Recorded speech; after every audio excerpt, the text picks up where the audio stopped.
আমি নিজেই প্রথম বলেছিলাম যে যদি একটা জাতীয় ঐক্য এবং একটা সঠিক প্রশাসনিক ব্যবস্থা পুনর্গঠন করে গড়ে তোলা না যায় তাহলে এই নির্বাচন হবে বাংলাদেশের ইতিহাসে সবচেয়ে সংঘাতপূর্ণ নির্বাচন।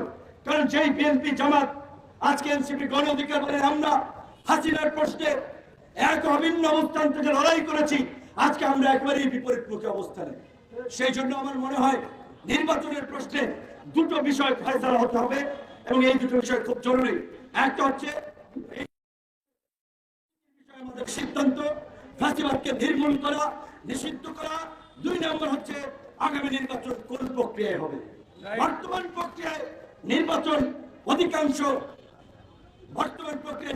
হলে অধিকাংশ দল নির্বাচনে যাবে না, তাদের রাজনীতি কি হবে সেটা পরে। কিন্তু এরকম একতরফা নির্বাচন হলে যারা ক্ষমতায় যাবে তাদের পরিণতি কি হবে সেটা তো আমরা এক্সাম্পল আছে। কাজে সেই ক্ষেত্রে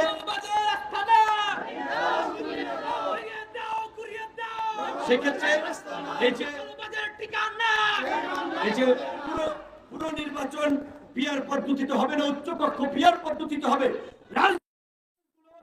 আলাপ আলোচনার মধ্যে দিয়ে একটা ঐক্যমতে পৌঁছাতে হবে এবং সেটা নির্বাচনের আগে।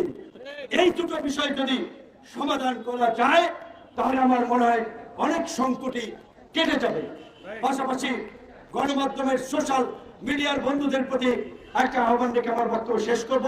এখন মেইন স্ট্রিম মিডিয়ার পাশাপাশি মজমা মোবাইল জার্নালিজম কিংবা এই যারা বিভিন্ন পেজ থেকে আপডেট দেন গুরুত্বপূর্ণ হয়ে উঠছে।